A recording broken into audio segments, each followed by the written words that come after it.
My parents warned me not to look out the window at night. I just discovered the horrifying reason why. Ever since I was a baby, my parents always told me, don't look out the window at night. I always asked them why, but they would just shrug it off with a creepy smile. As I grew older, I stopped questioning it, but I just never could have guessed the horrifying secrets my parents were hiding. Everyone in my town also followed this weird tradition, so I thought it was normal. That was until I went to college and noticed that none of the other kids were like this. So during Christmas, when I went to my parents' house, I remember them telling me not to look out the window. I gave them a smile and a small chuckle before telling them I wouldn't. However, curiosity struck me the moment they left the room. As I lay in the dark, I came to a decision. I was going to look out of the window. Just as my hand came to the sheer white curtain of the guest room, I paused. My mind flashed to that one time when I was 12. My parents were talking in the kitchen. I was home with the flu and was about to make my way to the sink for some water, but I stopped at the doorway. I hid behind the wall, peeking my head out from the doorway just an inch. My mother was crying and my father was holding her and rocking. That poor little girl. I feel horrible for her family, whispered my mother. My father just nodded and continued holding her.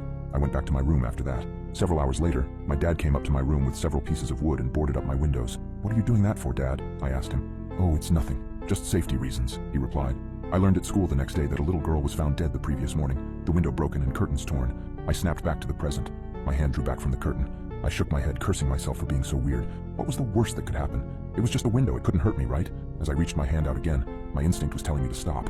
My gut twisted as I reached nearer and nearer. Just as I touched the curtain, a painful howl came from the forest surrounding the house. I flinched back, deciding to just lay down and try to get some sleep. I forgot how hard it was to get sleep in my hometown. Every night, coyotes howled for hours everywhere in town, or at least I thought they were just coyotes. The next night, I woke up in a cold sweat. I glanced over at the alarm clock next to my bed. It was midnight. I groaned and sat up in bed. A low growling sound from outside of my bedroom window. I thought back to last night and decided that I had made up my mind about looking out. I thrusted my arm towards the curtain and pulled back hard, almost ripping it away from the rod. I flattened myself against the wall next to the bed for a moment before I put one eye in front of the window. I immediately regretted my decision as I heard claws clacking up the house. I flung myself out of bed, tumbling on the floor.